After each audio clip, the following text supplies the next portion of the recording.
Hey everyone, welcome to Bhardwaj classes. So, this is fourth lecture of your chapter 1 electric charges and fields. तो आज का topic है, आज हम पढ़ेंगे सुपरपोजिशन प्रिंसिपल के बारे में। सुपरपोजिशन प्रिंसिपल क्या बताता है कि forces due to multiple charges. देखिए अभी तक आपने जितना पढ़ा, क्योंकि कूलम्ब्स लॉ में हमने पढ़ा था दो पॉइंट चार्जेस के बीच में फोर्स के बारे में, कि अगर दो पॉइंट चार्जेस हैं तो उनके बीच में एक फोर्स लगता है, that is k Q1 Q2 by r square. अब सपोज एक ही जगह पर एक ही विसिनिटी में कई सारे चार्जेस हैं, मल्टीपल चार्जेस हैं, तो उन मल्टीपल चार्जेस की वजह से सपोज किसी एक पर्टिकुलर चार्ज पे आपको फोर्स फाइंड करना है, तो वो फोर्स क्या होगा। ठीक, जैसे suppose there are some charges Q1, Q2, Q3, suppose Q4. Okay, there are four charges and I want to find the net force on Q1, क्योंकि जो Q1 चार्ज है उस पर Q2 भी फोर्स लगाएगा, Q3 भी फोर्स लगाएगा, Q4 भी फोर्स लगाएगा। तो मुझे ये फाइंड करना है कि इस Q1 पे टोटल फोर्स कितना लग रहा होगा इन सारे चार्जेस की वजह से। ठीक है, तो सपोज एक डिस्टेंस मान लेते हैं, Q2 फोर्स लगाएगा। सपोज ये सारे पॉजिटिव चार्जेस हैं, तो Q2 Q1 को क्या करेगा, रिपेल करेगा। सिमिलर चार्जेस हैं तो कुछ इस डायरेक्शन में रिपेल करेगा। इसको मैं मान लेती हूँ F12। F12 क्या इंडिकेट कर रहा है, force on one due to two, force on first charge due to second charge. Okay, now Q3 को ज्वाइन करने वाली लाइन ये है, Q1 से ये भी रिपेल करेगा कुछ इस डायरेक्शन में, तो ये क्या होगा, F13 means force on charge first due to charge third, force on Q1 due to Q3। Now इन दोनों को मैं ज्वाइन कर दूं, इसकी ज्वाइन करने वाली लाइन ये है, तो along the line joining two charges, ये हमने पढ़ा है कूलॉम लॉ में, तो ये क्या हो जाएगा F14, force on first due to fourth, force on Q1 due to Q4 sorry. Suppose ये डिस्टेंस है R1, दिस डिस्टेंस इज, इसको लिख लो R12, इसको लिख लेते हैं R13, इसको लिख लेते हैं R14। क्लियर हो रही है सारी चीजें।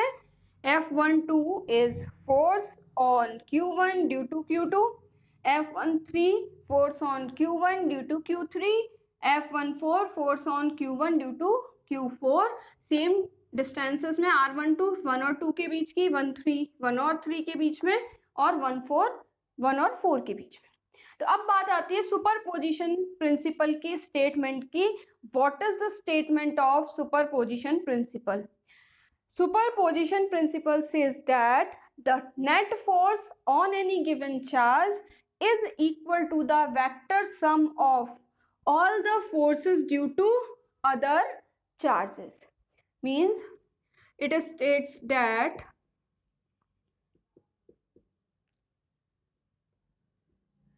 total force on a given charge is equal to the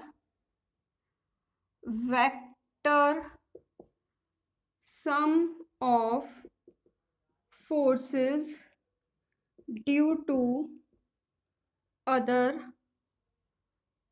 charges. Clear?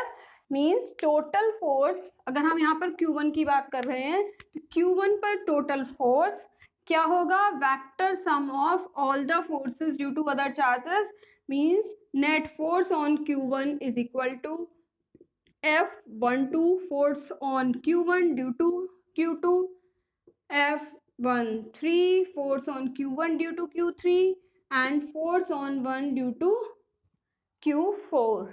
Clear? This will be the net force which is equal to the vector sum of F12, F13 and F14.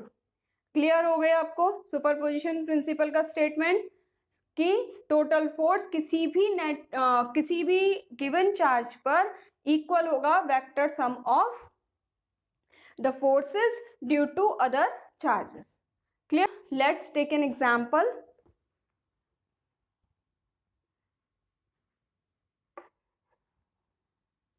देखिए, इस topic से आपको अगर board exam की हम बात करें तो बोर्ड एग्जाम में आपको न्यूमेरिकल प्रॉब्लम ही मिलेगी, ठीक है, थ्योरी बेस्ड क्वेश्चन नहीं मिलता। तो हमें न्यूमेरिकल देखना है। एक एग्जांपल देखते हैं। Suppose there are 3 charges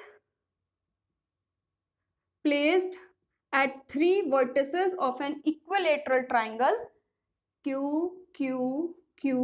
equilateral triangle है तो साइड भी इक्वल होंगी, suppose side L। Then find the net force on charge Q placed at the centroid of the equilateral triangle। ठीक है, तो क्वेश्चन क्या कह रहा है, एक इक्विलेटरल ट्राइंगल है, साइड L का, उसके तीनों वर्टिसेस पे स्मॉल q चार्ज रखे हैं और उसके सेंट्रॉइड पे कैपिटल Q चार्ज रखा है। You have to find out the net force on the capital Q charge. Clear? चलिए देखते हैं। अब देखिए, इस टाइप का सुपरपोजिशन प्रिंसिपल का क्वेश्चन जब भी आता है तो आपको स्टेप बाय स्टेप करना है, ठीक है। स्टेप 1 क्या होगा, पहले आप फोर्स की डायरेक्शन इंडिकेट कर लो, ठीक है। तो स्टेप 1 क्या होगा, step 1 is indicate the direction of force, ठीक है। सपोज इसको मैंने मान लिया A B C और ये हो गया O। Q जो है स्मॉल q ये वाला, और ये इस कैपिटल Q पे फोर्स लगाएगा, ठीक है। तो इसको ज्वाइन करते हैं, इसको भी ज्वाइन करना पड़ेगा और इसको भी ज्वाइन करना पड़ेगा। along the line joining the charges, कुछ फोर्स इस डायरेक्शन में होगा, इसको कंसीडर कर लेते हैं, suppose FA। along the line joining two charges, ये हो जाएगा FC, क्योंकि अभी हमने तीनों क्या बोला है, पॉजिटिव चार्ज हैं चारों, तो रिपेल करेंगे, और ये हो जाएगा FB। क्लियर है? तीनों हम यहाँ मैं एक अलग से इसको डायग्राम बना देती हूँ बाहर। ये हो गया FA, ये हो गया आपका FB and this will be FC। Clear? इस तरीके से इस O पर जो Q चार्ज रखा है, इस पे क्या है, 3 फोर्सेस लग रहे हैं, ठीक, इंडिकेट कर ली। अब step 2 find the magnitudes of all the forces, सारी फोर्सेस के मैग्नीट्यूड फाइंड करने हैं, ठीक है। एक बात ध्यान रखिएगा, इस क्वेश्चन को लास्ट तक समझना, इस वीडियो को पूरा देखना, क्योंकि ये क्वेश्चन बहुत ही इंपॉर्टेंट क्वेश्चन है, ठीक है। तो तीनों के अगर मैं बात करूं मैग्नीट्यूड की, तो FA क्या होगा, K Q into Q upon R square, separation क्या है यहाँ पर, AO स्क्वायर। क्लियर? FB की बात करें तो FB क्या होगा, K Q by BO square, and FC is K Q by CO square. Clear है? तीनों के मैग्नीट्यूड फाइंड कर लिए। नाउ क्वेश्चन अराइजेस की AO BO और CO इनकी वैल्यूज कैसे मिलेंगी, क्योंकि हमें तो साइड पता है, ठीक है। हालांकि तीनों कैसे, क्योंकि इक्विलेटरल ट्राइंगल है और इक्विलेटरल ट्राइंगल के वर्टेक्स से सेंट्रॉइड की डिस्टेंस इक्वल होगी, तो we can say AO is equal to BO is equal to CO। But आपको ये डिस्टेंस फाइंड करनी है, तो देखते हैं। ABC, ठीक, ये हो गई मीडियन, इसको मैंने मान लिया सपोज D। मीडियन पे ही आपका सेंट्रॉइड होगा कुछ इस तरह से, ठीक है। ये L है। AD की वैल्यू आप फाइंड कर सकते हो, पाइथागोरस अगर हम लगा दें तो AD की वैल्यू क्या होगी यहाँ पर, AD square is equal to AB square minus BD square.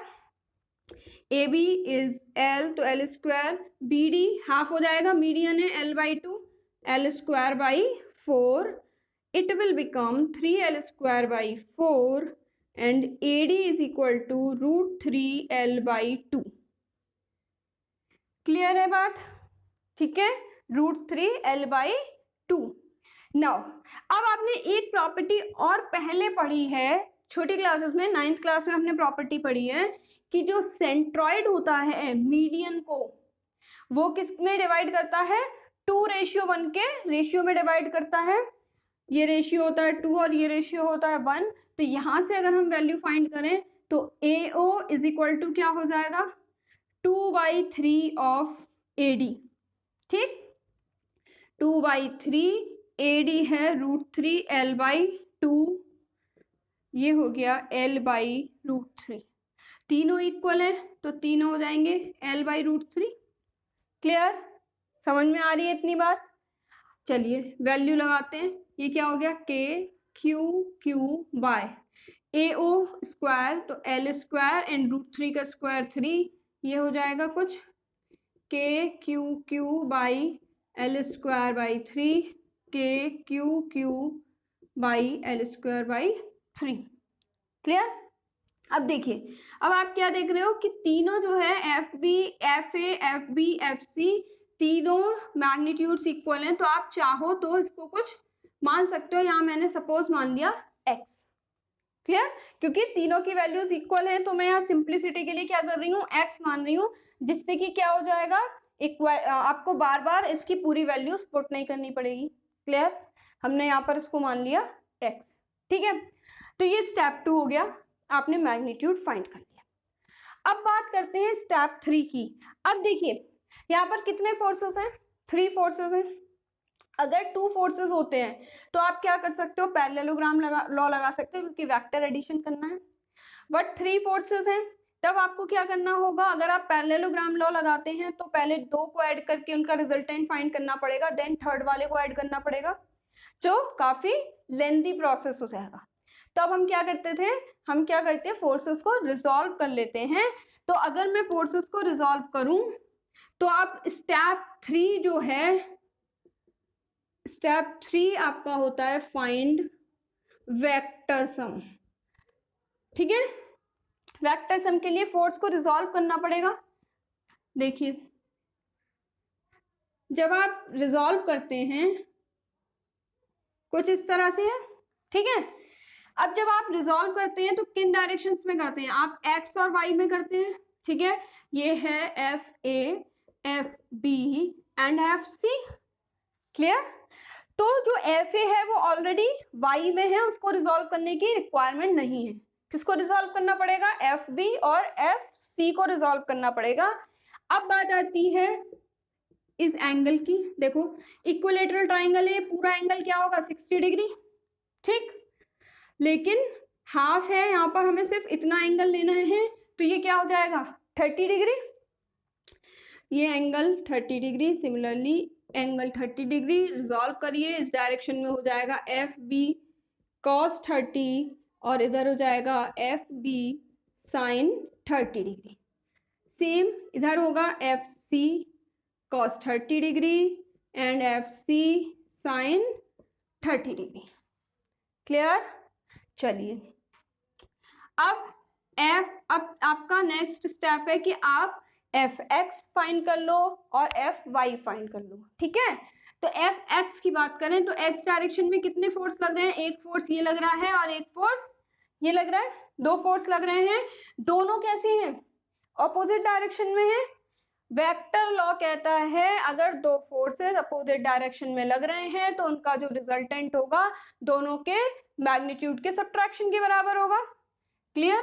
तो FB cos 30 degree minus FC cos 30 degree, तीनों की वैल्यूज क्या है?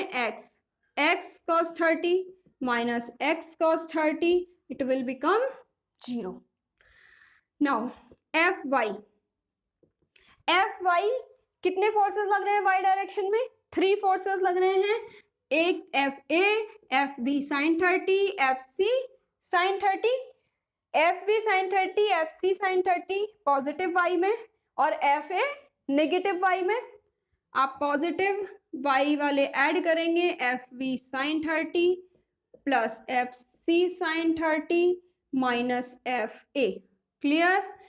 एफ बी है x sine 30 1/2 x 1/2 minus F A x/2 plus x/2 x minus x is equal to 0।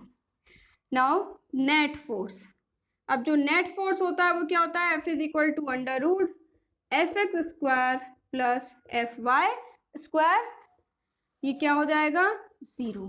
तो यहाँ पर जो सेंट्रॉइड है, सेंट्रॉइड पे जो चार्ज रखा है Q, उस पे नेट फोर्स 0 लगेगा। ठीक है, यहाँ पे 0 वैल्यू आ गई है तो कोई बात नहीं, बट अगर 0 वैल्यू नहीं आती, कुछ एफ एक्स एक्स वाई की वैल्यू आती है, आप under root F X square plus F Y square कर दोगे, वही आपका फाइनल रिजल्ट हो जाएगा। ठीक है, क्लियर हो गया? स्टेप बाय स्टेप सॉल्व करना है। सबसे पहले डायरेक्शंस को इंडिकेट करना है, उसके बाद मैग्नीट्यूड फाइंड करना है, और उसके बाद आपको वेक्टर सम फाइंड करना है। अगर दो ही फोर्सेस हैं तब आप डायरेक्ट पैरेललोग्राम लॉ लगा सकते हो, दो से ज्यादा फोर्सेस लगे हुए हैं तो आपको क्या करना है, रिजॉल्व करना है, F X F Y find करना है, एंड लास्ट में F is equal to under root F X square plus F Y square. Clear? Okay, next question. 4 equal point charges each of 16 microcoulomb are placed on 4 corners of a square of side 0.2 meter. Calculate the force on any one of the charges. एक square है, इसके side 0.2 metre है, A B C D चारों corners पे एक 16 microcoulomb का charge रखा हुआ है। किसी भी एक पे बाकी 3 की वजह से आपको नेट फोर्स फाइंड करना है। Clear? So I am giving this question to you as an assignment. So solve the question and answer me as comment. Okay? Or you can send me the answer on my Instagram. My Instagram handle is iNehaPaliwal. Okay?